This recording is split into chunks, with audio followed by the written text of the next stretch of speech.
el 4% no se ha utilizado con los niveles de calidad que la materia exige y demanda.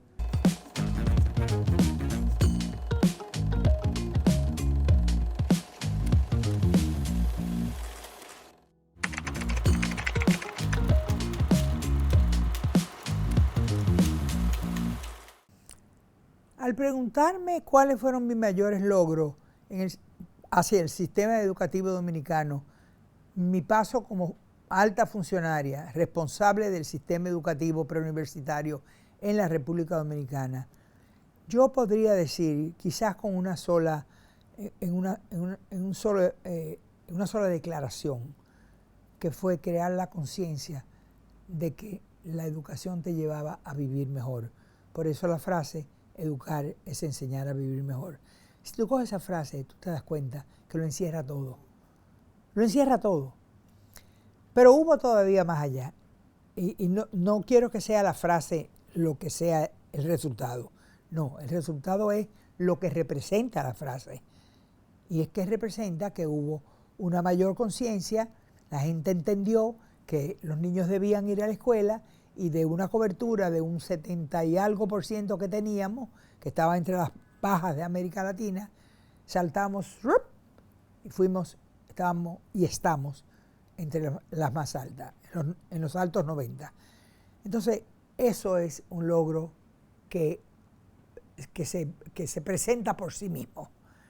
Pero hubo mucho más ya en el campo práctico y que tenía que ver directamente con el aprendizaje. Tenemos el plan decenal. Todo el mundo reconoce que el plan decenal de ese momento fue un plan decenal que no fue ni mío, ni de los asesores, ni del viceministro, y mucho menos del presidente. No. Eso no fue de ninguno de nosotros. Ese plan decenal fue de la familia dominicana que lo construyó de la mano con nosotros. El plan decenal de educación 1992-2002 fue un plan construido por las familias que nos dijeron que querían que sus hijos aprendieran. Y ese es el plan. Pero del plan nacieron otras cosas, que también son referentes. Nacieron las pruebas nacionales. La de cuarto año quisieron casi quitarla y no la quitaron. Salimos a defenderla. Las de octavo las modificaron. Yo estaba un poquito triste y dije que no debían hacerlo. Pero después la doctora Shecker, hoy viceministra, Ansel Shecker, dice, vamos a sentarnos a ver, mire, lo que vamos a hacer no vamos a quitar la prueba, lo que vamos a hacer es modificarla. Pero no va a ser de promoción, va a ser diagnóstica. Y me habló y efectivamente me convenció. Te digo una cosa, creo que lo que están haciendo con las pruebas diagnósticas, tercer grado, que es el fin del primer ciclo de primaria, sexto grado, que es el fin del segundo ciclo, y noveno grado, que es el fin del primer ciclo de secundaria. Y en secundaria ya el término es con las pruebas nacionales, que esas no se han tocado, y mientras vida tengamos, vida estaremos, nos tiramos del puente, si la quitan, y no nos van a dejar tirar del puente. Entonces, esa fue otra de las cosas, el haber traído la tecnología. A mí me invitaron muchísimos países, yo viajé mucho. En Asia, cuando yo fui la primera vez a Taiwán, ellos fueron extremadamente generosos. Yo regresé con el equipo de una estación de radio nuevo, porque había una estación de radio, estaba totalmente deteriorada, venía de antes de la época de Trujillo. Y nos donaron una estación que hoy sigue llamándose Radio Red, Radio Educativa Dominicana. Y el equipo sigue siendo que los próximos ministros vayan a Taiwán para que traigan una cosa más moderna, que tenga la inteligencia artificial incluida. Entonces, en ese viaje yo regresé con 300 computadoras en la mano. Yo no sabía cómo manejar. Yo había conocido la computadora, hecho para atrás, no para atrás, para atrás, para decirte que cuando yo fui a Harvard la primera vez, el segundo día nos hicieron un tour del campus y nos llevaron a este salón. Y yo veo este monstruo de metal, de hierro. ¿Qué será esto? Y me dicen, esto es un centro de cómputo. ¿Y qué es un centro de cómputo? Estoy hablando de los años 70. Y me dijeron lo que era un centro de cómputo. Y después me llevaron a una de las áreas donde este monstruo, que tenía el doble de esta sala, era donde estaba, y era el tamaño del monstruo, la caja de metal del monstruo, la computadora. Tenía un terminal donde tú le metías una tarjetita y salían perforadas, y entonces tú interpretabas, y esa era la función de la computadora. Como yo no sabía de eso, pero están locos. ¿Y esta perforación? ¿Y qué es? ¿Pero quién va a entender? ¿Verdad? ¿Qué prepararse? Para esto no me voy a preparar, me dije a mí misma. Y no me preparé, pero me preparé para entender cuando evolucionó y llegó a un nivel donde ya yo podía captarlo. Yo no estaba mentalmente preparada para aprender cómo manejar, cómo nació la computadora, o como yo la vi por primera vez, que era con la perforación de las tarjetas. Empezando, le cogí miedo y hasta tenía dudas. Pero ya cuando evolucionó y ya la tecnología se hizo parte de nosotros. Yo recuerdo cuando llegaron las computadoras de Taiwán que me pusieron una en el escritorio. Psst. Doña Jackie, todas las regionales tienen computadora y están esperando un mensaje suyo que le mande escrito. ¿Qué? Que yo mando un mensaje escrito. ¿Y cómo yo mando un mensaje escrito? Oh, nos dijeron que usted era magnífica mecanógrafa. Ah, sí, yo soy una magnífica mecanógrafa. Bueno, pues si usted sabe mecanografiar, usted puede escribir un mensaje. Aquí está la computadora. Anda la porra. Mira, profesor, tú que me estás viendo, maestro, tú que me estás viendo, déjame decirte una cosa, que tú no pases por esa experiencia, porque yo me quise morir. Entonces, era como, querían dictarme el concepto, pero un momentico, yo todavía pienso, aunque haya una máquina, pero todavía yo tengo poder de pensar. Déjeme ver, ¿qué es lo que tengo que hacer? No, usted escribe ahí un mensaje. Y yo escribí, hola mis queridos directores regionales, aquí su sierva, esclava y amiga Jacqueline Malagón, tratando de aprender cómo comunicarme con ustedes. Me dicen por esta vía, pero no sé si ustedes han recibido mi saludo. Si no lo han recibido, les mando un abrazo, que algún día una nube los llevará. Ese fue el mensaje. Entonces, ese fue otro logro, el de la tecnología. Trajimos laboratorios. Laboratorios no fueron tantos, creo que nos regalaron como 50 y los pusimos en secundaria. Entonces, los muchachos, todo el mundo quería ir a las escuelas donde estaban los laboratorios, el laboratorio de ciencia, básicamente. Pero se empezó a crear una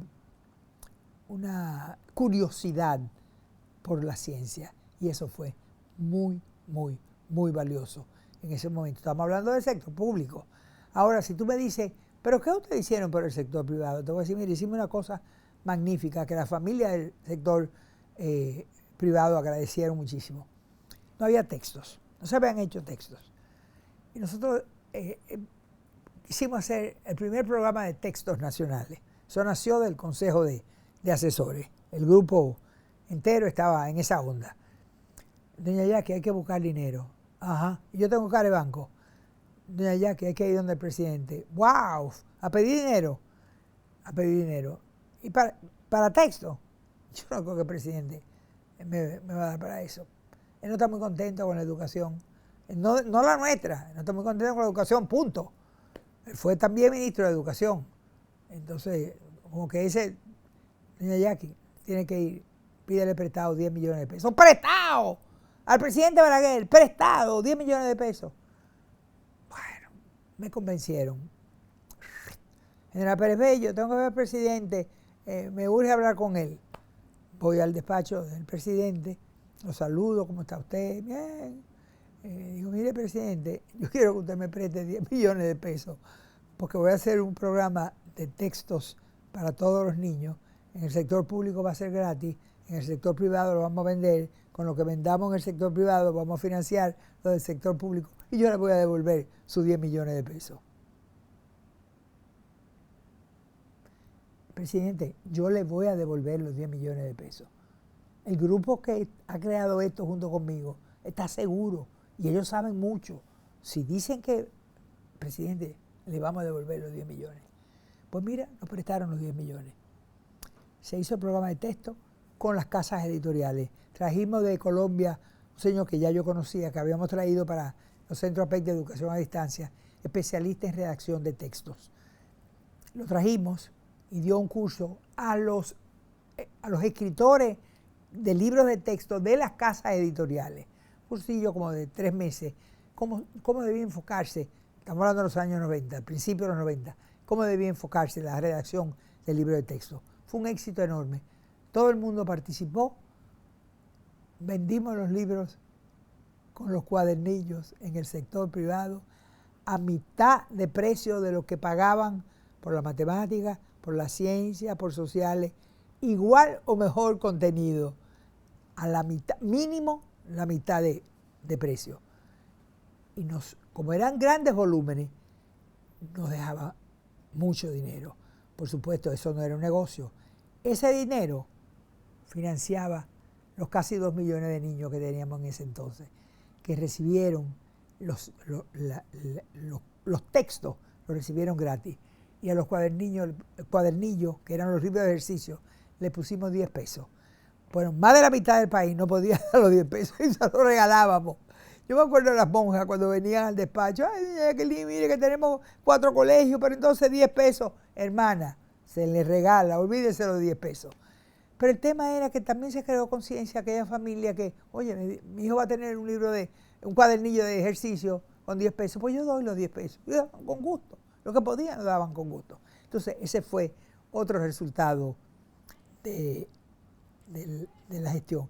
Y podría enumerarte muchas cosas más. El que pudimos titular 14,000 personas, 14,000 maestros, titularlos, llevarlos a la universidad para que lo que sabían pudiera ser un título de licenciado. Y a los líderes, incluyendo los del sindicato, una maestría basada, o sea, dirigida por Montreal, pero teníamos la UAS, teníamos la UNFU, INTEC, no recuerdo bien, pido excusas si dejo una universidad fuera o puse una que no era. Eso lo manejaba básicamente Ramón Flores, lo manejaba Francisco Polanco, que en paz descanse, lo manejaba Radamés, estaba Lorenzo, del sector sindicalista estaba el mismo Roberto Fulcar, estaba Radamés Camacho, estaba Rafael Santos, que hoy está haciendo un trabajo espectacular en el Infotep, y estaba Melanio. O sea, teníamos gente de mucha solidez intelectual y hicieron una maestría con Montreal. Y cuando yo fui a Montreal después de la maestría, a ver si hacíamos otra cosa, a mí me felicitaron por las calificaciones de Melanio Paredes. O sea, yo voy a Montreal a negociar, me dicen, Jacqueline, queremos felicitarle porque uno de sus alumnos, Melanio Paredes, tuvo tal calificación, pero había otro que era fulano de tal, y después otro. Yo decía, eran 100, escogimos 100 y solo 100. Había 1000 candidatos, pero solamente 100. Los cheles no daban para más de 100, por eso tenía un costo. Entonces, hablando de cheles y de costo, el PIB de entonces era mucho más bajito que el de hoy, y el porcentaje que manejábamos era como 1.2, 1.3, por ahí. Yo me deprimo cuando pienso en aquella época, pero me entusiasmo muchísimo con lo que significa tener un equipo de soldados, porque dijimos, vamos a armar una mesa de donantes. Y aparte de eso, doña Jackie que vaya a Bruselas, a la Unión Europea. Armamos la mesa de donantes.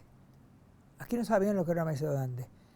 La invitación a la mesa de donantes la firmó el secretario general de Naciones Unidas. Yo fui a Nueva York a buscar su firma, me recibió y firmó. El director general de la UNESCO, que lo trajimos a Santo Domingo, y él fue el de la gran idea de la mesa de donantes.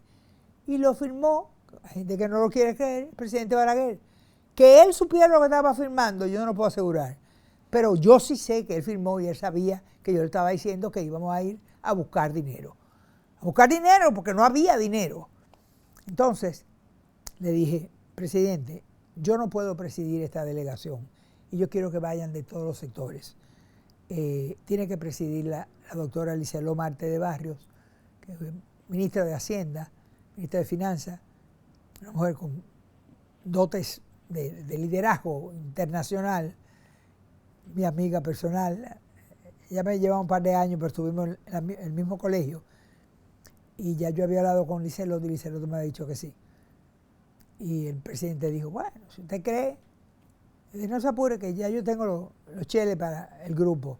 Fue Ligia Amada representando al PLD. Fue Ibelice Prats de Pérez representando el Partido Revolucionario Dominicano.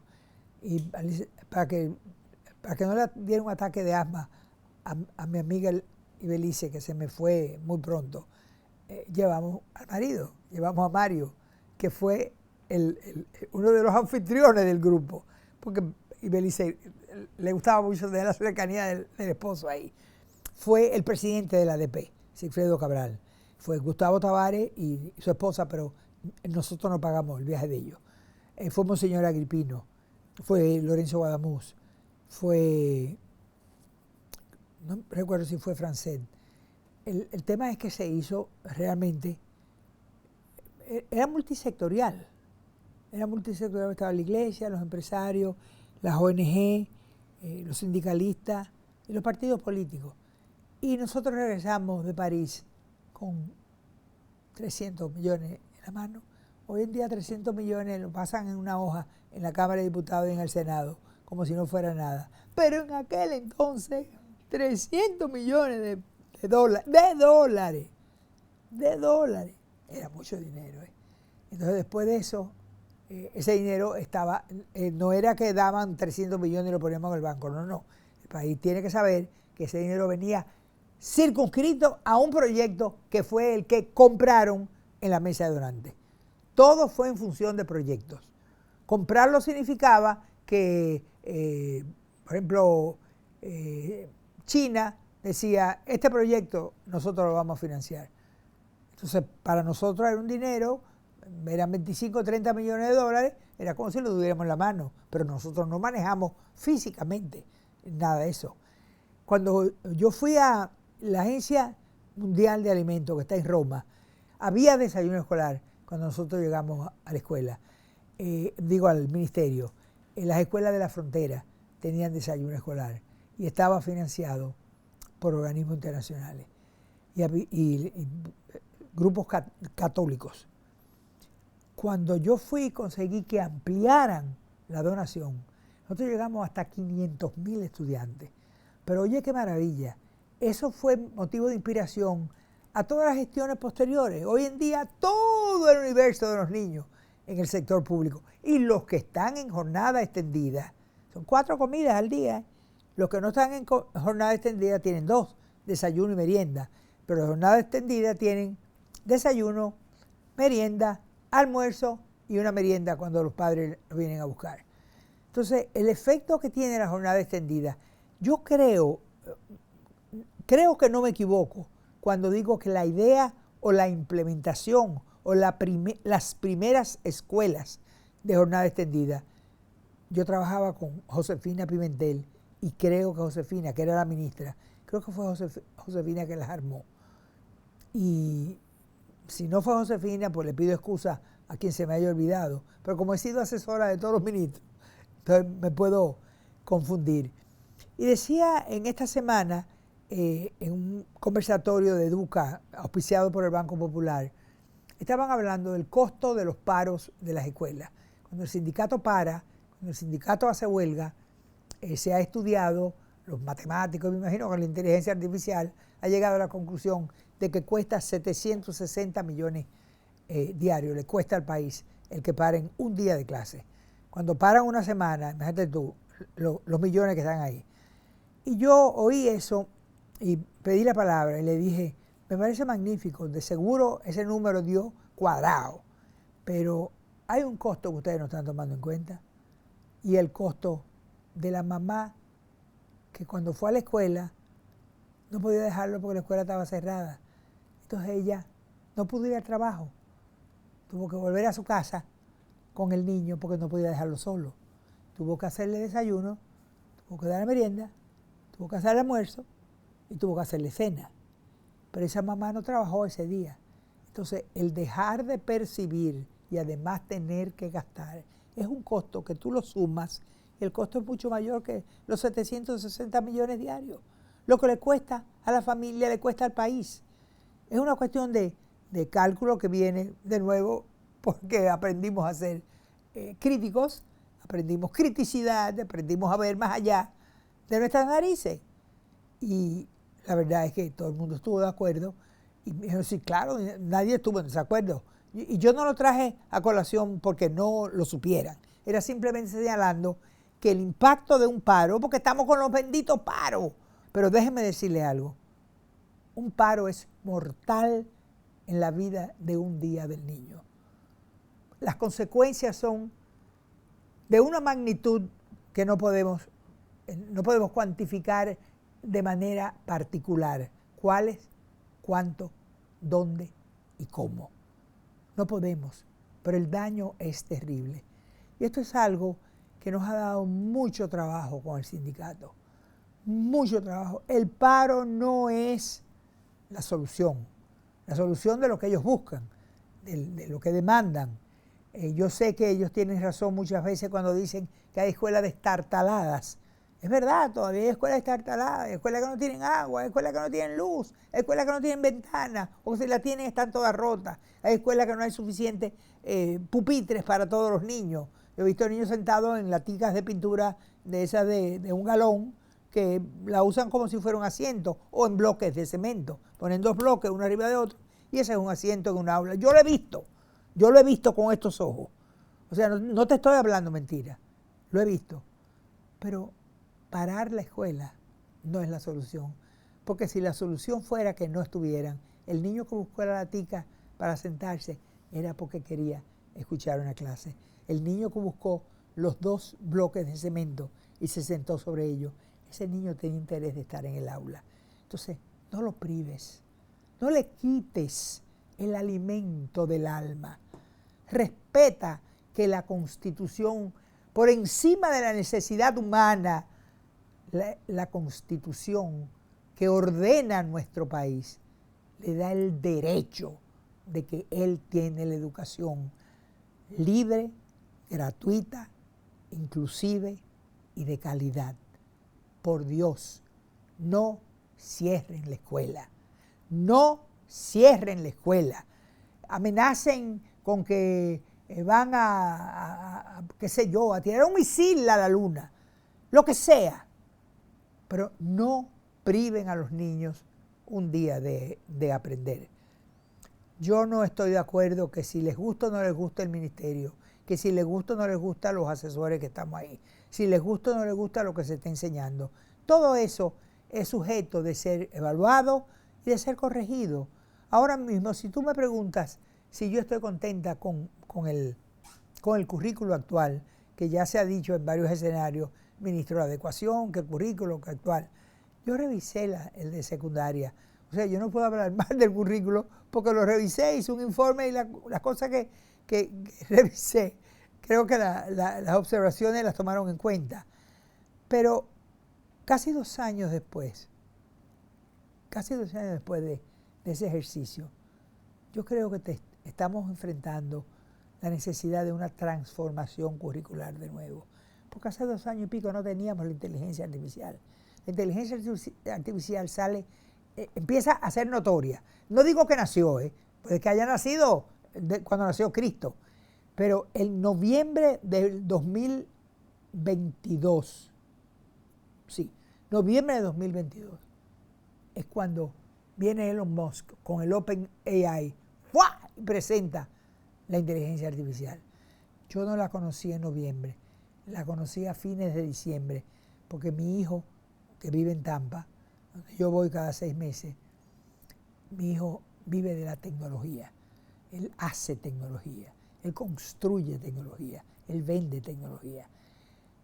Y me llegó estando en su casa, que me paso todo el mes de diciembre, todos los años, ahora me voy de nuevo con él, y la verdad es que yo no podía creer lo que empecé a leer.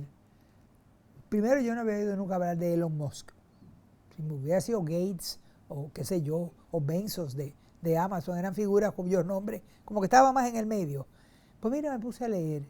Y en enero, cuando regresé a Santo Domingo, yo tenía un programa de televisión.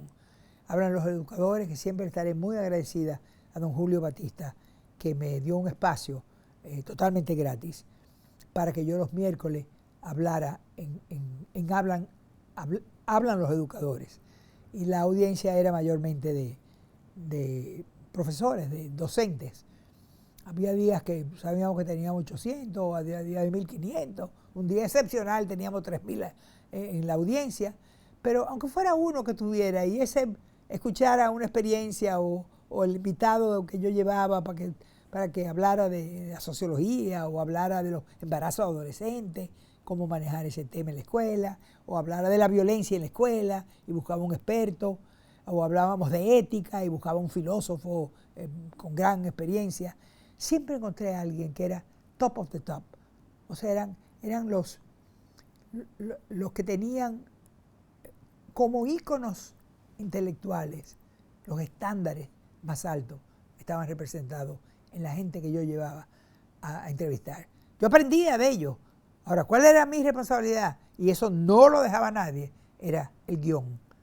El guión. Lo que ustedes hacen, eso aprendí a hacerlo sobre la marcha. Tuve casi 2 años. Ahora tengo mi programa donde yo soy la productora y no sé qué experiencia va a ser. Me siento media rara, pero en fin. Lo que decía en ese programa, que repito, le tengo el agradecimiento a don Julio, yo veía que me encontraba en el ministerio o me encontraba si visitaba una escuela o estaba hablando en una universidad, dando una conferencia y los docentes que habían oído el programa estaban ahí, eran parte de ese grupo. Yo me daba cuenta cuán mucho se necesita formar mejor al maestro. Pero para formar mejor al maestro, tenemos que empezar por formar mejor al formador del formador. Con esto quiero decir, estoy defendiendo que el Ministerio de Educación no es el que forma maestros. El Ministerio de Educación tiene una universidad pedagógica que está preparando, y en números son los que mayormente pasan los concursos. Pero la formación no es responsabilidad del ministerio. El ministerio es responsable de diseñar el perfil del maestro como su empleador. Y dentro de ese perfil tiene que ir lo que va a enseñar, que es el currículo. Traigo el tema porque te dije, estoy diciendo en el área curricular que yo creo que estamos abocados a que busquemos los mejores intelectuales de todos los grupos que podamos encontrar, que aporten qué debe ser el currículo de hoy.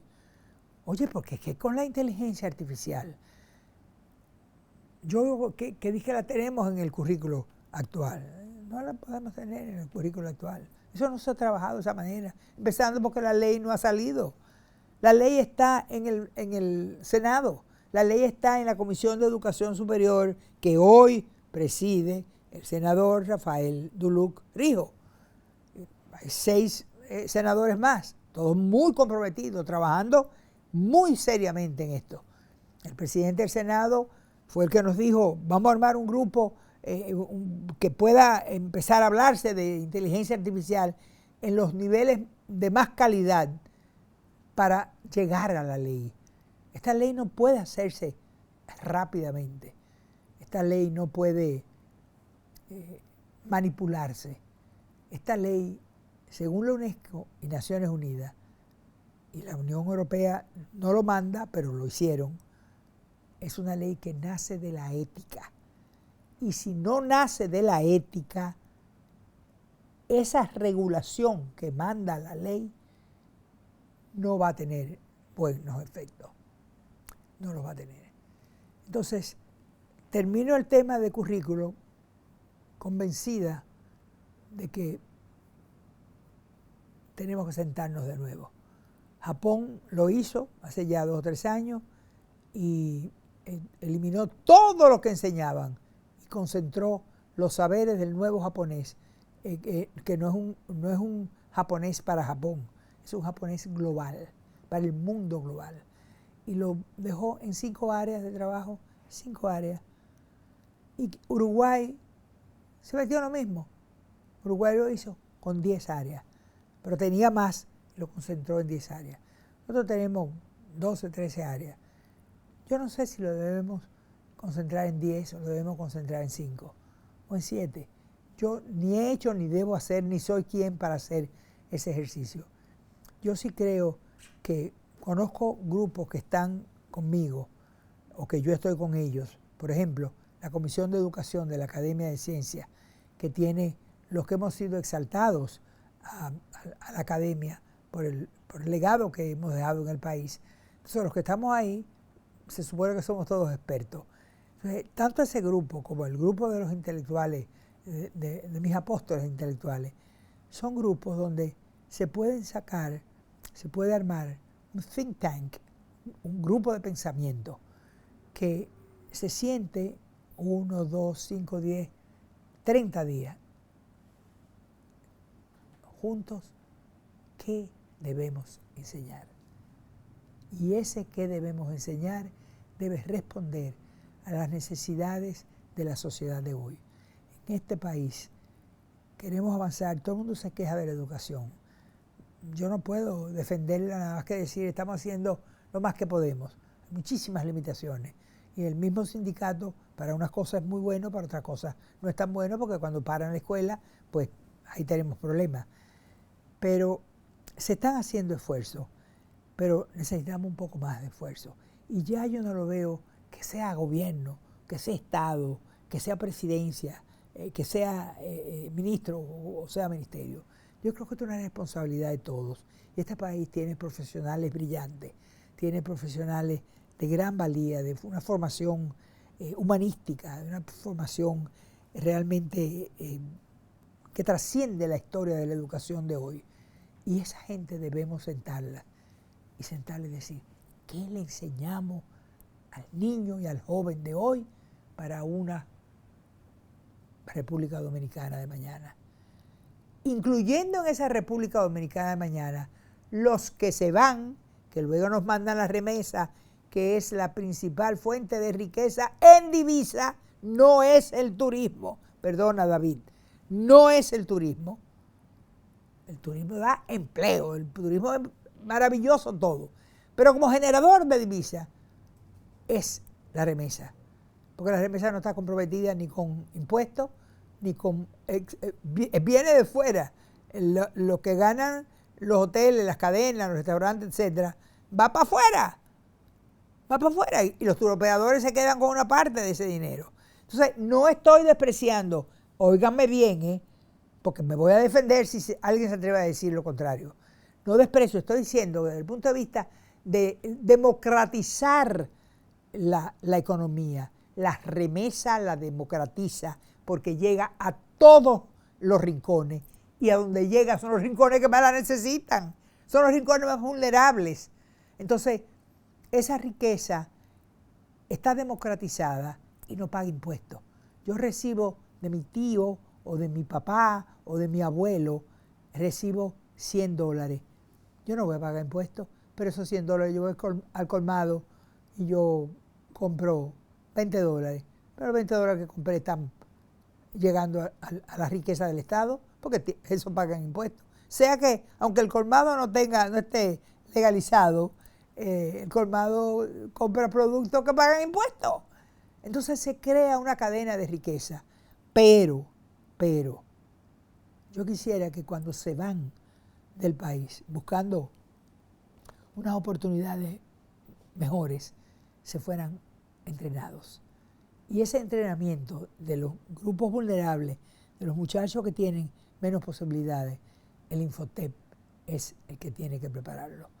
Hace tiempo vengo diciendo que, por supuesto, los empresarios tienen que pagarlo, que se haga como si fuera como un task force, una fuerza de choque, que coja. ¿Tú estás pensando irte? Porque las encuestas de Gallup dicen que el 64% de los muchachos entre los 20 y los 40, creo, sí, más o menos en ese grupo, quieren irse del país. Ese es su futuro, lo ven en irse del país.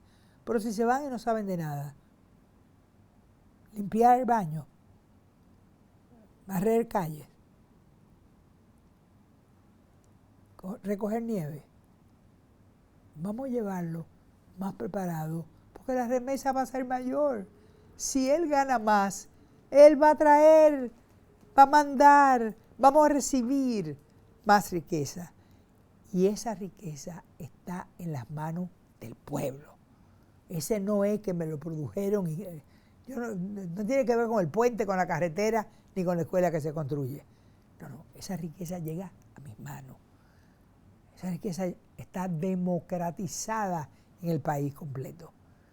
Sigamos tratando de tener turistas, porque los empleos que crea el turismo son inmensos y valiosísimos. Y una fuerza laboral donde el empleo sea una de las atenciones principales del gobierno, del Estado, del país, estamos hablando de que eso es extraordinariamente valioso. La mayoría de las veces cuando yo hablo de los resultados de educación, caigo en lo que significa el empleo. La persona empieza a generar.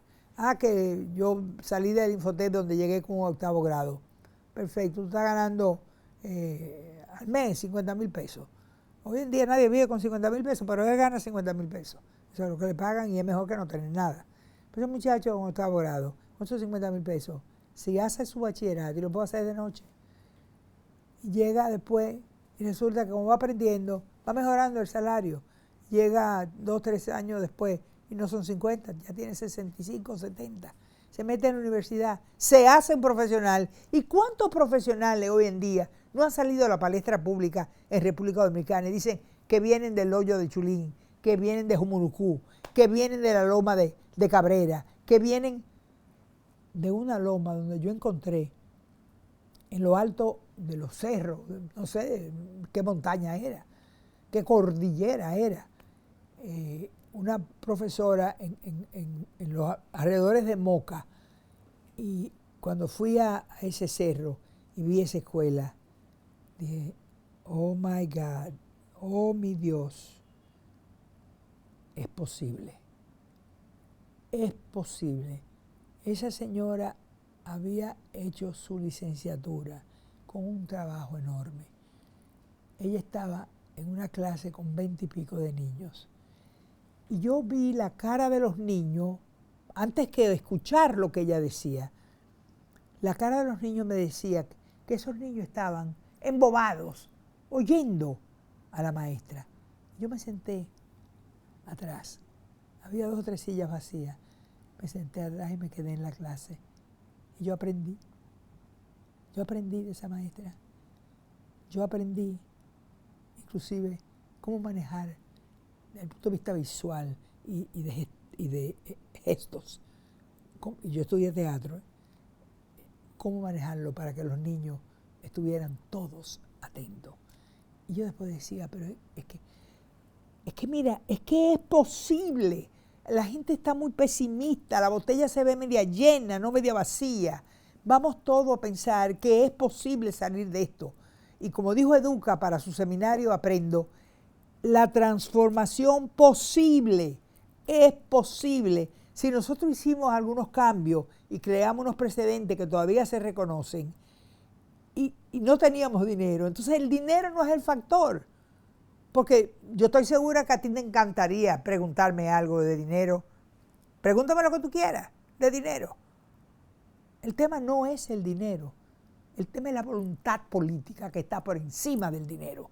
Prioridad, despolitización y enfoque en alfabetización, en formación y en valores. Y ya, no tenemos que hacer más nada. Ahí tenemos un país diferente.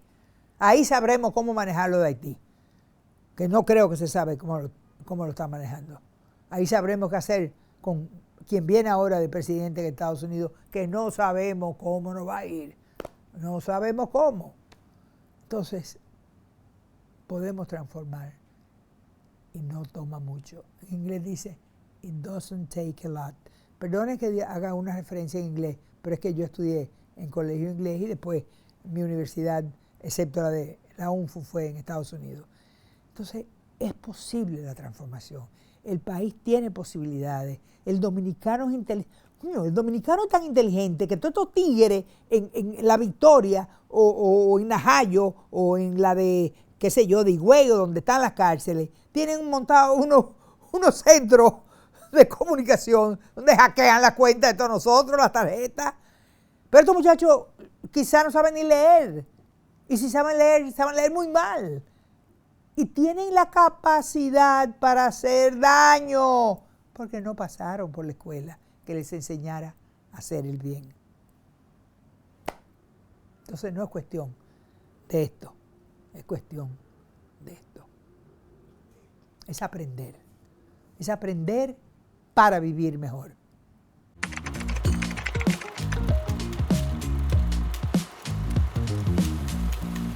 No es posible que este país no despierte cuando se inscriben 72,000 candidatos para un concurso de educación. 72,000. Califican 59,000, lo que significa que hubo 20 qué sé yo cuánto que no podían entrar al concurso.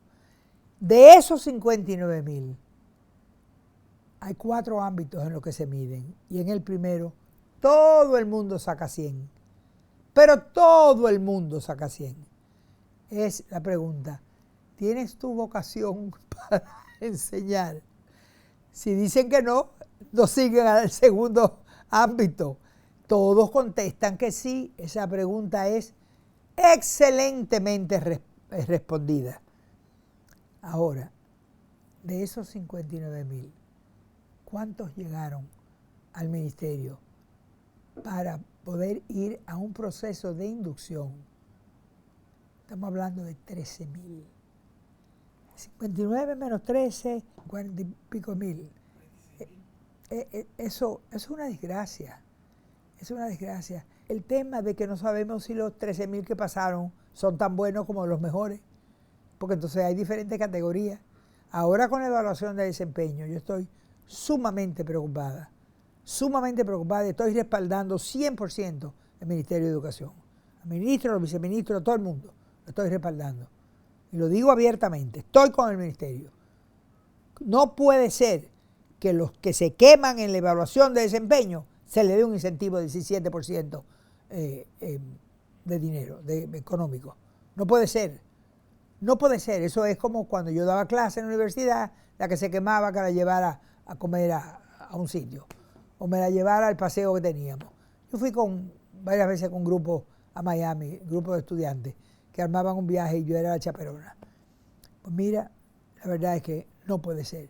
El sindicato dice que no van a la evaluación de desempeño si no le dan el 17%, y el ministerio dice que no puede dar el 17% a los que no quedan bien. Porque yo creo que ya es una concesión como tal el que se le dé a ese grupo, que va a ser muy grande, porque la evaluación de desempeño es una de las que dirigió Leo Valerón. El 30 y pico % quedaron no tenían capacidad para mejorar. Y nos tuvimos que quedar con ellos porque no teníamos sustitutos. Entonces, quizá no sea 30 y pico, pero no va a ser bajito. Entonces, ¿cómo vamos a darle un incentivo de un 17%? ¿Cómo tú traduces eso en el aula? Porque tenemos que volver al aula, porque en el aula es que los niños aprenden. En el aula es que los niños aprenden. En la familia y conocimiento es en el aula. Entonces, tengo entendido, yo no estoy en esa comisión, yo tengo entendido que van a darle la oportunidad de un año de una capacitación en servicio bien intensiva para mejorarlos y que se queden en el sistema. pero al mismo tiempo estamos deseando fervientemente que las universidades nos traigan gente mejor preparada. Pero el tema es que no la están trayendo mejor preparada. No la están trayendo. El ISFODOSU prepara muy bien el INTEC, pero el grupo no es cuantitativamente de impacto. Por más bueno que sea, no salen del INTEC. Los de UNIBE, que están en formación inicial, trabajan solamente los niños de poca edad. Ellos no están interesados en ir al sector público. Entonces, si todas estas universidades han entrado a formar profesores porque el Estado está dando 100,000 pesos al año por cada profesor, o sea, está dando 400,000 pesos por una licenciatura de una sola persona. Y resulta que esa licenciatura no fue el Estado que la pagó, la pagué yo, la pagué, ustedes que me están viendo, fueron que lo pagaron, que estemos claros en eso. Perdimos 400,000 pesos. ¿Qué me tocó a mí? Posiblemente 5 cheles. Se decía antes cheles a los centavos. Pues miren, 5 cheles. Eso fue lo que yo puse. Pues yo no quería haber puesto 5 cheles que iban a fracasar. Entonces, tiene que haber una manera, así como dijo ahorita, de que un grupo de intelectuales en todas las áreas se sienten 1, 2, 4 semanas, que nos lleven a un hotel, o que los lleven a un hotel, quizás yo no estoy en capacidad para sentarme junto con ellos, pero que lo lleven, y ahí sí el Estado que lo invierta, porque si está invirtiendo 100,000 pesos al año una persona que no sabe leer y escribir bien, ¿por qué diablo no va a invertir en que lo mejor de este país se siente a pensar cómo hacer que todo el mundo aprenda? Que la escuela no sea una farsa, porque es una farsa si van a la escuela, van al aula y los niños no aprenden. Ahora, si tú me estás viendo y dices, ¿y por qué usted dice que los niños aprenden? Yo enseño a los niños. Ah, no, yo no lo estoy diciendo así. Búscate los récords de las pruebas de la región. Empezamos en el 2008 con CERCE, después vino TERCE, y después vino ERCE, y después vino la competencia ciudadana, pero también nos metimos en PISA, ya hemos estado 2 veces en PISA. El tema es que yo estoy diciendo, mi hijo querido, que estamos en el último lugar en todo. Entonces, si estamos en el último lugar en todo, no ha habido aprendizaje. Pero ¿tú sabes por qué no ha habido aprendizaje? No ha habido aprendizaje porque no saben leer. Porque si supieran leer, ellos tienen la respuesta. El dominicano es inteligentísimo, es sabio, pero tiene que saber leer. Y de nuevo, ¿cuántas universidades están graduando alfabetizadores? Cuando se graduó mi nieta de economista en esa prestigiosísima universidad, la tengo dentro de mi corazón, había como 100 que se graduaron en educación, pero en alfabetización se graduó una.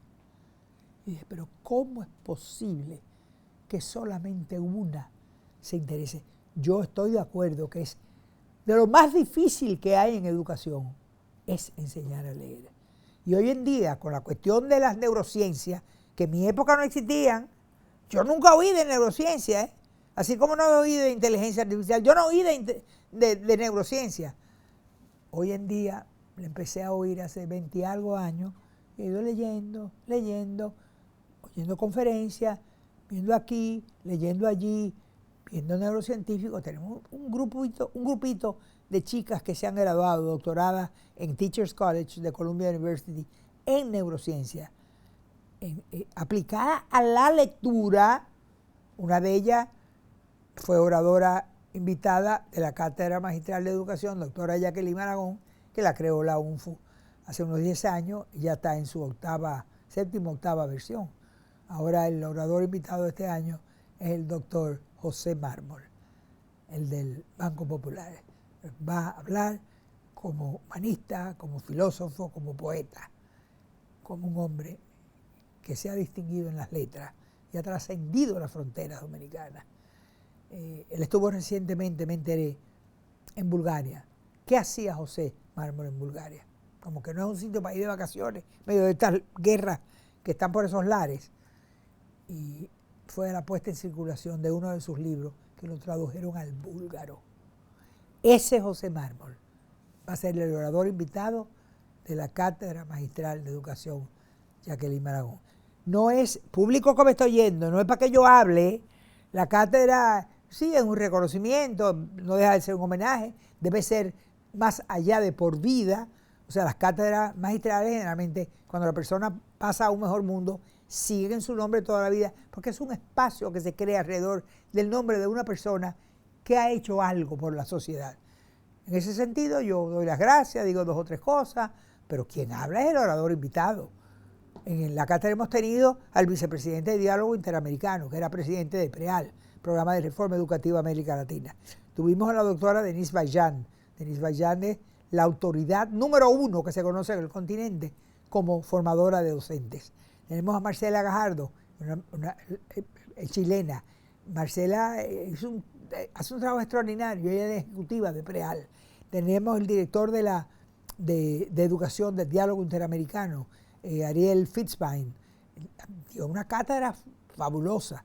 Esos vinieron aquí en la pandemia, tuvimos que fue virtual, y en la pandemia tuvimos al director de educación de la AID en Washington, que había estado estacionado aquí, Michael Lisman. Y Michael hizo su doctorado en Washington University, creo que fue, y me pidió que lo apoyara. Y yo aparezco en parte de unas palabras en la dedicatoria de la gente que apoyamos. Y esos han sido los oradores. Yo no he aportado conocimiento, pero a través de haber creado algo con mi nombre, que para la universidad tiene valor, soy una egresada, fui la mejor estudiante, he llegado a hacer algunas cosas.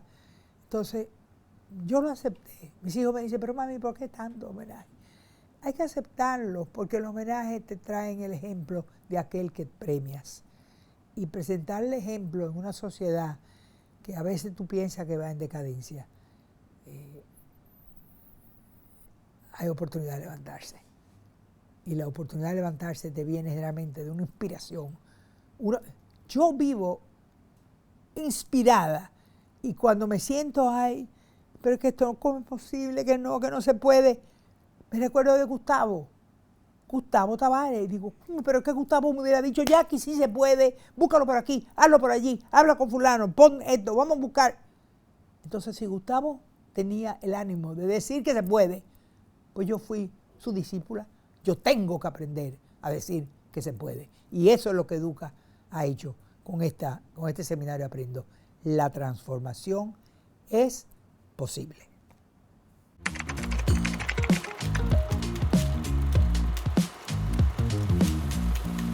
Aquí hay una gran equivocación con respecto a entender el valor del 4% del Producto Interno Bruto de la economía del país para ser aplicado como el monto del presupuesto que se lleva para implementar, llevar la educación a todos los rincones, llevarla gratuitamente. Pero además de gratuitamente, el ministerio, nosotros empezamos dándole uniforme, comprábamos zapatos, no a todos, ahora se está haciendo para todos, pero en la época en que yo estuve, debí haberte dicho eso, así como crecimos en el desayuno escolar, que llegamos 500,000, en uniforme llegamos a los grupos, las áreas más vulnerables. Entonces, el 4% no es solamente, y yo tengo una queja con respecto al aula, te lo voy a decir de último, es que el 4% no se ha utilizado con los niveles de calidad que la materia exige y demanda. ¿Qué quiero decir con esto? Un gobierno aborda el uso del 4% construyendo planteles escolares. Mucha gente dice que fue equivocado. Yo no creo que fue equivocado. Es más, yo quiero ver que este y el próximo gobierno construyan más escuelas, porque hay un déficit de escuelas. Y tiene que haber un déficit cuando tenemos escuelas que no tienen agua ni luz. Señor, vamos a construir una, quitar esa, entonces hay que construir más escuelas. Lo que yo creo donde falló fue en los montos que se dedicaron a la formación.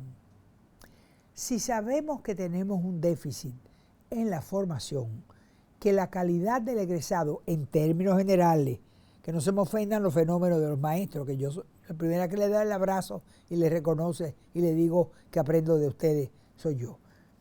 No, es que la formación que ya se está financiando, yo no quisiera que se perdiera ese dinero. Y yo creo que, quizá la palabra perdiera es muy fuerte, ahora mismo no me viene otra a la mente, pero el que no tenga la rentabilidad que la inversión que estamos haciendo en la formación de esa persona para llevarlo a ser maestro, que tiene que pasar un concurso, que tiene que entrar a un programa de un año de inducción para ingresar a la carrera más atractiva que hay en la administración pública. Salario, el más alto. Ahora mismo tenemos el promedio más alto de salario. Y aparte de eso, el retiro, el servicio médico, la cooperativa, o sea, muchísimos otros beneficios. Entonces, si yo hubiera tenido alguna posibilidad de estar cerca de un presidente o de un director de presupuesto o de un ministro de Hacienda, hubiera dicho, métele más a la formación. Lo que le empezaron a poner en el presupuesto, haciendo que el Estado financie la formación, fue con la normativa 0915 de doña llamada Melo de Cardona, mi gran amiga. A veces peleamos, nos jalamos los moños y después estamos dando un abrazo y besos. Yo digo que ella es la mejor y ella dice que yo soy la mejor. Nos queremos muchísimo. Ligia es extraordinaria, extraordinaria. Y la verdad es que lo que ella le dio al país, aún lo haya modificado este gobierno, no estuve de acuerdo, pero lo modificaron, pues vamos a trabajar con la modificación. Tú no puedes ir en contra de la corriente, porque en contra de la corriente te arrastra y te ahoga. Es como el tema ¿cómo digo? La fusión. Yo quiero saber, no, todavía no puedo. ¿Qué? Yo todavía no estoy todavía no sé, todavía no creo. Ah, ya yo sé qué, cómo, quién, dónde, cuándo. Entonces, mira, yo creo que puedo participar, porque voy a dar lo máximo de mí para que la fusión funcione. Porque puede que funcione, porque hay cosas que no están funcionando ahora. Entonces, la innovación consiste en hacer las cosas de una manera diferente para tener resultados diferentes.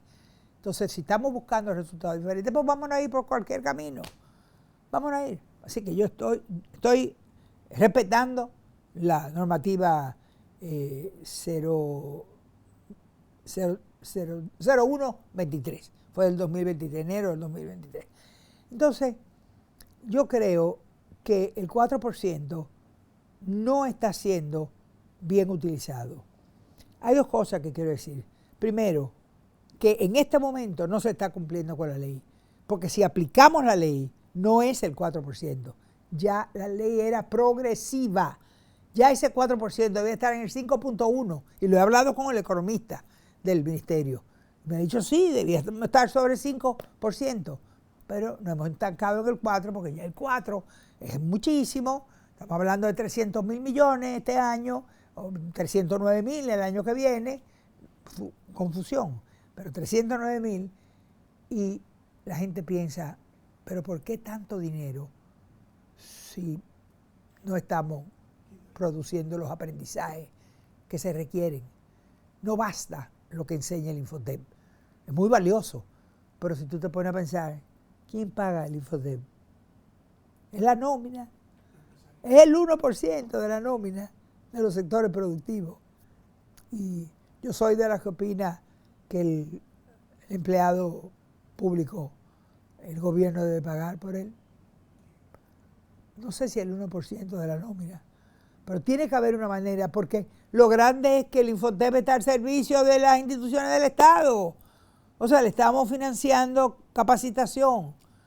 Entonces, lo que aporta el Estado en dinero es poco, comparado con el sector privado del 1% de la nómina, lo da la mayoría, y los trabajadores aportan. Los trabajadores aportan un porcentaje de su bonificación anual. Y eso yo lo veo extraordinariamente bien. Pero lo mejor de eso, sin salirnos del 4%, es que en el caso del Infotep, estamos hablando de que ahí la política no está presente, van y vienen gobiernos, y el Infotep sigue creciendo. ¿Por qué? Porque tienen los trabajadores y los empleadores que no dejan que sus cuartos lo usen para lo que es, que le formen gente para su empresa.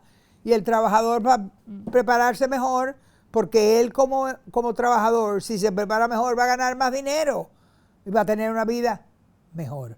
Entonces, yendo al 4%, y saquemos el Infotep, tenemos que sacarlo porque ya a mí me dijeron hace varios meses, no, que está pensando que se le dé 0.25 o 0.50 al Infotep. Pero ni loco puede pensarse en eso. No puede pensarse en eso, que el Estado busque la manera de darle más, pero hay que reconocer algo. En este gobierno, el gobierno del presidente Abinader, es cuando más se le ha dado, pero se le ha dado en naturaleza al Infotep. Se han dado hoteles, se han dado escuelas, se han dado almacenes, se han dado equipos. O sea, ha sido extremadamente generoso en lo que uno llama en naturaleza, que en inglés se dice in kind. O sea, es aquello que no es por el valor monetario en el momento, pero te va a resolver y te pone a producir la misión por la que tú quieres usar lo que te dan. Eso lo quiero reconocer excelente por parte del presidente. Pero el 4%, en estos días salió en el periódico que había el titular era la subejecución de 71.900 millones de pesos de este año en el presupuesto del 4% del Ministerio de Educación. Yo de inmediato me alarmé y dije, aquí va a venir una vaina, porque ahora van a decir que si estamos hablando de fusión, que optimización de recursos, pero entonces si sobran aquí, ¿por qué vamos a juntar esto allí y dejar gente sin empleo? Bueno, pues mira, la verdad es que no es verdad que va a haber. Primero, la gente no lee que lo que hablaban de los 71.900, que yo digo 72.000, para cuadrar la cosa de manera redondeada, 72.000 millones de pesos. Esos 72.000 millones era que lo interpretaron como pendiente de ejecutar al 1 de noviembre. Cuando hablé con el economista, me dijo, doña Jackie, eso no es así. Eso no es así. Ellos han hecho esta operación aritmética y eso no se hace de esa manera. Primero hay que pensar en lo que se llama el presupuesto histórico o la ejecución histórica. Pero antes de la ejecución histórica, yo le aseguro a usted que en los meses de noviembre y de diciembre hay ya compromisos que si queda dinero, que va a quedar, pero si es una suma que pueda alarmar a la sociedad, estamos hablando de que no debe pasar de 10 a 12 o 15 mil millones. Y si uno se pone a ver el histórico, la verdad es que nunca se ha ejecutado más del 97 punto algo, pero no en la época del 4%, en cualquier época. Tú coges la Fuerza Armada, coges Industria y Comercio, coges lo que sea, y el 100% no se ejecuta. Siempre queda en una subejecución, porque es muy difícil trabajar un presupuesto matemáticamente. ¿Tú comprendes? Porque tú haces un presupuesto de que vas a construir 100 escuelas, por ejemplo, tiene 100 millones de pesos para las 100 escuelas y resulta que después no pudieron ser 100 y fueron 97. Bueno, ahí ya hay ¿se puede interpretar como una subejecución? Yo no soy economista, pero yo creo que no se interpreta como una subejecución. Yo creo que se interpreta como una parte de un presupuesto que no se ejecutó. Y los que publicaron de manera sensacional los 71.900 millones debieron primero haber visto bien claro, porque es como agregarle, como que echarle alcohol a la herida. La gente está buscando lo que está mal. Pues mira, vamos a ver si hacemos las cosas para que la gente aprecie lo que está bien y busca ver cómo contribuye a lo que está bien. Mi programa de televisión, Coloquios con la doctora Jacqueline Maragón, es un programa donde yo no voy a hacer denuncias. Negada por completo a hacer denuncias. Es un programa para que la gente que tiene algo que aportar lo hable conmigo. Cuando digo lo hable conmigo es que hay una comunicación, que yo le pregunte, ¿y cómo? ¿De verdad? ¿Y se puede? Yo grabé el sábado un programa con un educador de gran valía. Y estábamos hablando de la transformación posible. Y yo le dije, ¿cómo es que ustedes han cogido 150 escuelas y la han llevado a lo que tienen hoy? Porque yo estoy trabajando un aporte de un norteamericano amigo mío muy rico que creó un fondo y lo estamos haciendo en el este y lo estamos haciendo a través del Viceministerio de Asuntos Pedagógicos porque es un programa eminentemente educativo. O sea, es para cambiar, para mejorar, para modificar, para dar a entender que la dirección del técnico, del director de escuela, del coordinador pedagógico, del director de distrito, del técnico curricular, todas esas posiciones, la doctora Shecker y yo sacamos 34 personas que cayeron en esas categorías. Y la estamos preparando todos los meses. Los norteamericanos, es con profesores de Estados Unidos, de la Universidad Mercer. Y el programa es del doctor Thomas McDonald. Su esposa murió, los dos tenían este fondo, o tienen este fondo, que está depositado para República Dominicana, porque él hizo mucho dinero aquí, en una zona franca, y se retiró, un señor muy mayor. Entonces, si las cosas son posibles y tú manejas el dinero del 4% con un sentido de calidad, además de transparencia, prudencia, ética, honestidad y todos los apellidos que le quieran poner, pero con un sentido de efectividad. La calidad lo hace efectivo. Estamos hablando de que pueden cambiar muchas cosas en el aula dominicana. Y lo primero que puede cambiar es que le metan al aula más dinero, porque ahora hay textos, y el ministro dice que están en todas las escuelas, no tengo duda de ello. Pero yo me pregunto, ¿cómo un grupo en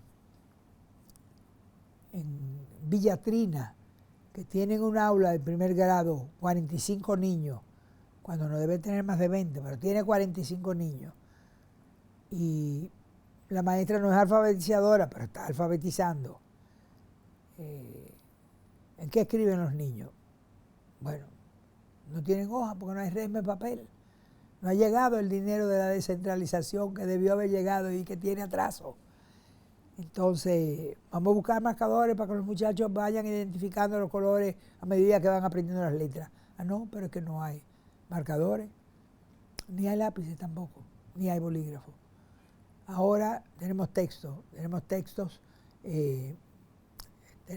digitales. Me parece extraordinaria esa contribución. Pero ahorita dije que no debíamos pensar en la primaria, utilizar la tecnología. Entonces esos textos virtuales, esos textos digitales, los físicos tienen mucho valor para el niño y los podemos utilizar.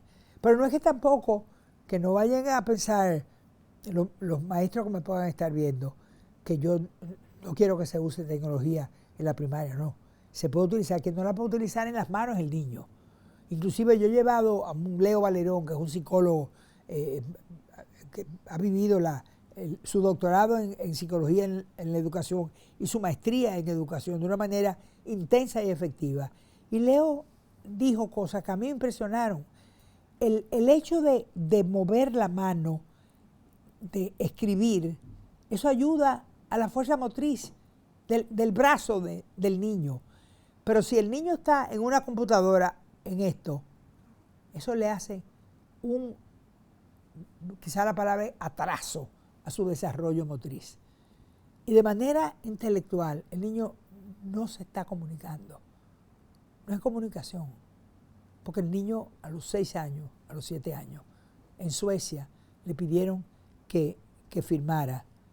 El niño no sabía escribir. De ahí es que viene el estudio. Y esa comunicación del maestro al niño y del niño con el par, con sus pares, los compañeritos, yo me acuerdo en California, una de mis hijas vive en California, que es doctora en educación. Yo iba a las escuelas con ella. Yo estaba maravillada porque la mayoría de las veces yo veía en el aula una maestra que se movía por toda la clase, iba como si estuviera dando instrucciones, pero yo veía 4, 5 o 6 grupitos de 4, no más de 5 niños, trabajando entre ellos. Y uno le enseñaba el mapa de Arabia Saudita. Y el otro le decía, ay, pero en Egipto está el Nilo. Ajá, ¿qué es el Nilo? Mira, esto es Egipto, esto es el Nilo. Entonces, esos compañeritos en el mejor sentido de la palabra, esos niños podían aprender a comunicarse entre sí, trabajar en equipo, bajo la dirección de la maestra. Entonces, ese 4% tiene que ser más del 4 punto algo, del 3 punto algo, del 4 que está llegando al aula. O sea, si el 4 son 300.000 millones, ¿tú sabes lo que está llegando al aula? Está llegando al aula. Este año quizás 4 punto algo. La pandemia 3 punto algo.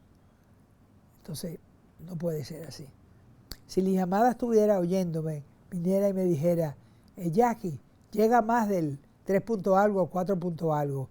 Ligia, no llega al 5%. Que sí llega al 5%, porque el desayuno, el uniforme, el texto, el alimento, los zapatos. Ligia, esos son accesorios.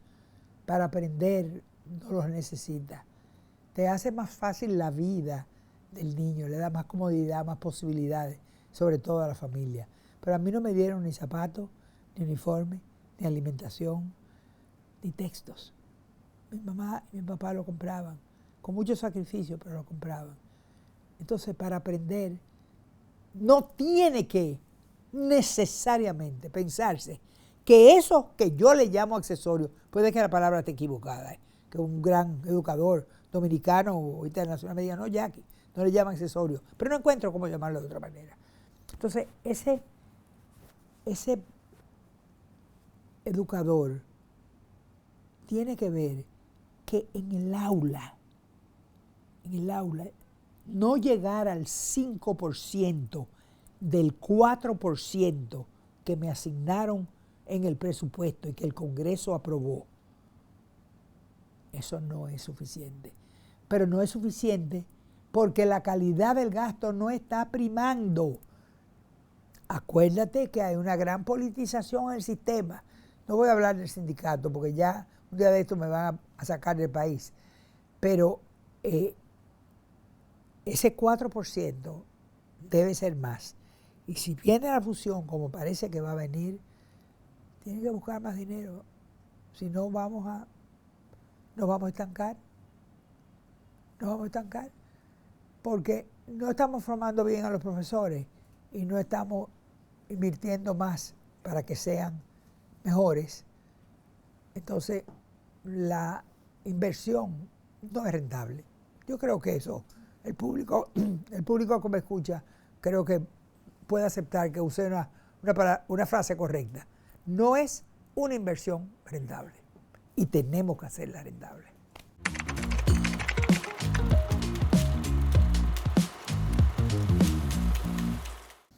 Mi pieza musical preferida es el bolero Solamente una vez y evoca los momentos en que como mujer vi, conocí y sentí lo que era el amor.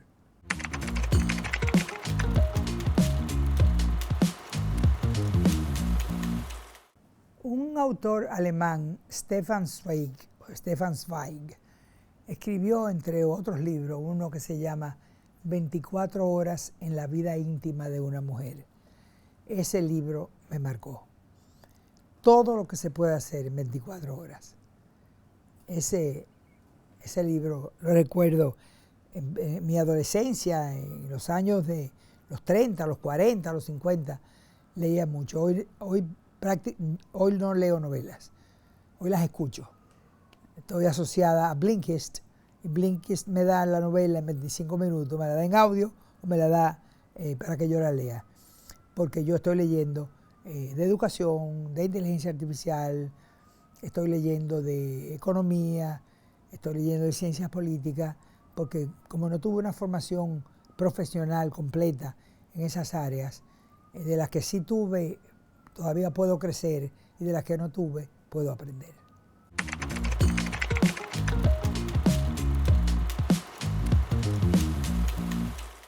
Pues yo le daría a Jacqueline Maragón, a los 25 años, que siguiera por el camino de su vida, que llegaría a los casi 84 años. Los desvíos pueden haber sido fortuitos. Los momentos en que me caí, tuve la fuerza, el valor y la interacción para levantarme. Nunca me he sentido derrotada. He perdido, pero es más lo que he ganado que lo que he perdido, porque fui una deportista en muchas áreas. Fui campeona de ping-pong, fui campeona de tenis, fui del equipo nacional de voleibol. El voleibol me ayudó para muchísimas cosas, incluyendo políticas en la época de Trujillo. Incluyendo política en la época de Trujillo. Algún día yo voy a hacer la historia. Y estaba también desde el año 1961 al 1979, me dediqué al golf y fui campeona y nunca perdí un campeonato en el país. Lo perdí fuera, pero aquí no lo perdí. Una chica dominicana de 15 años ganó el campeonato del Caribe. Cuando venía a Santo Domingo, yo no quedaba bien allá. Cuando venía a Santo Domingo nos enfrentábamos y yo ganaba. Yo siempre gané. O sea, me retiré invicta. Me retiré el día que decidí divorciarme. Quise divorciarme de muchas cosas y entre ellas fue del deporte.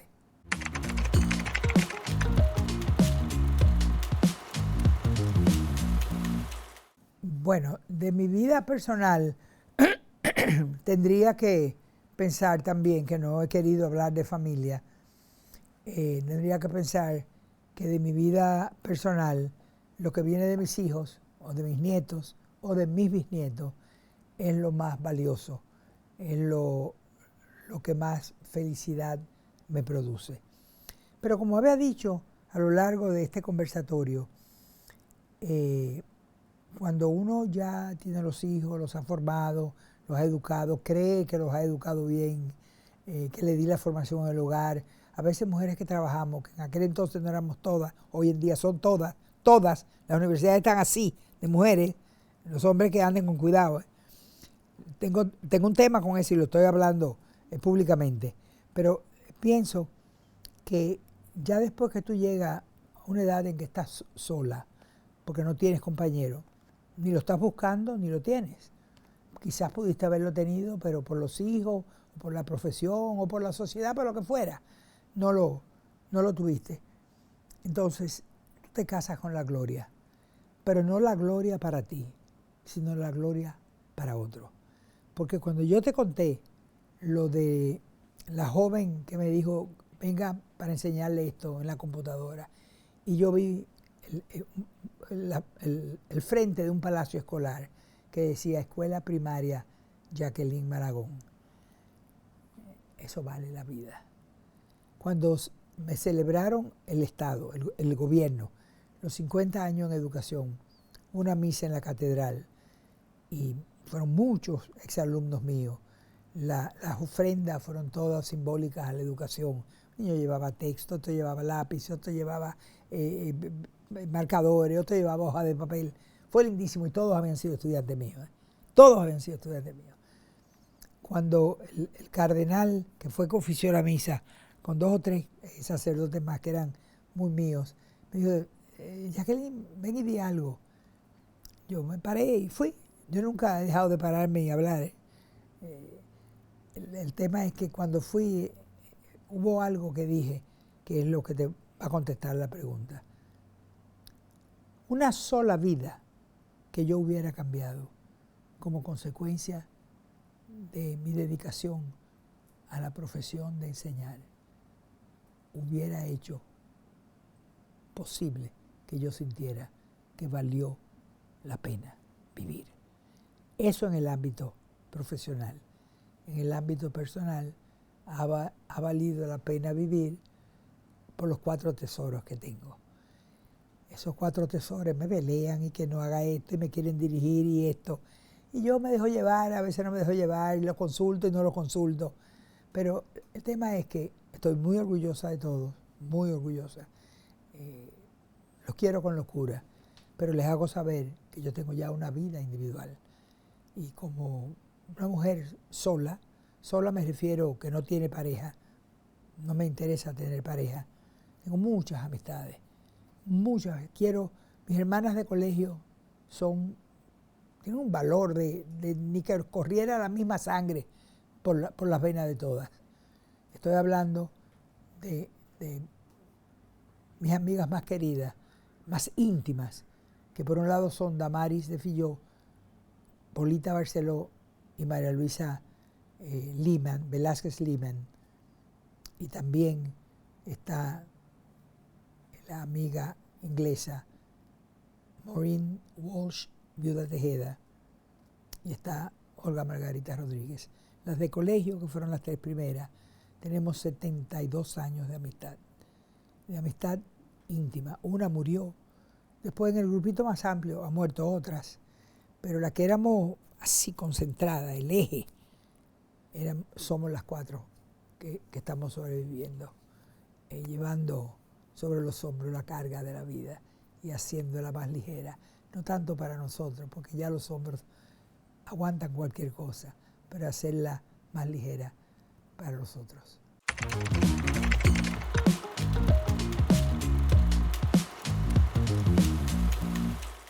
Yo quisiera que me recordaran por un legado donde al examinarlo, al estudiarlo y al evaluarlo, primara que creí que con la educación la vida tenía un mejor sabor y que las injusticias que se tienen hoy en día o en el ayer o que estarán mañana, porque las injusticias estaban en la época de Cristo, las injusticias se deben debilitar, se deben disminuir, se deben controlar si estamos en una sociedad de gente educada.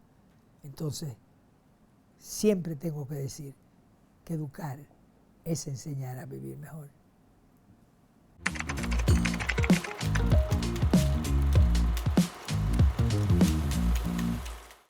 Si es a los jóvenes que aspiran a transformar la educación, estamos hablando de docentes, porque lo que transforman la educación tienen que ser los educadores.